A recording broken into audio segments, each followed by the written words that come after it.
देश का सबसे लोकप्रिय कार्यक्रम आर पार।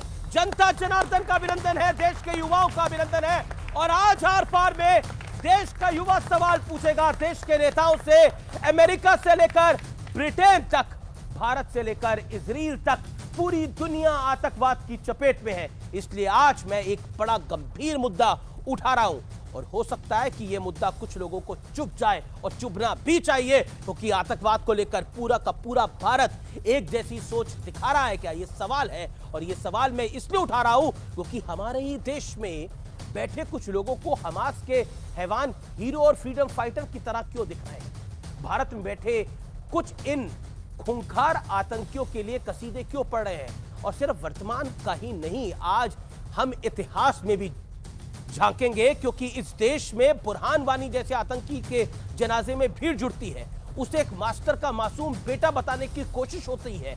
इतना ही नहीं, याद कीजिए लोकतंत्र के मंदिर यानी भारतीय संसद पर हमला करने वाले आतंकी अफजल गुरु के नारे लगे और कहा गया, अफजल हम शर्मिंदा है, तेरे कातिल जिंदा है। इसी देश, इसी दिल्ली में यह हुआ। इसी देश में आतंकियों के लिए आंसू बहाए गए। याद है ना आपको वो नेत्री कौन थी। और पुलिस के एक्शन पर सवाल भी उठा। दूसरी तरफ इजराइल का एग्जाम्पल है, जहां सरकार, विपक्ष, नेता, जनता आतंकवाद के खिलाफ सिर्फ एक सोच रखते हैं, सिर्फ एक आवाज रखते हैं और एक मंच पे खड़े होते हैं आतंकवाद के खिलाफ। तो सवाल है कि क्या पूरी दुनिया को इजराइल से सबक लेने की आवश्यकता है। भारत को भी इजराइल से सीखना चाहिए, क्योंकि पीएम मोदी ने भी खुल के कहा है कि पूरी दुनिया आतंकवाद से जूझ रही है, लेकिन आतंकवाद पर पूरी दुनिया में आम सहमति नहीं है।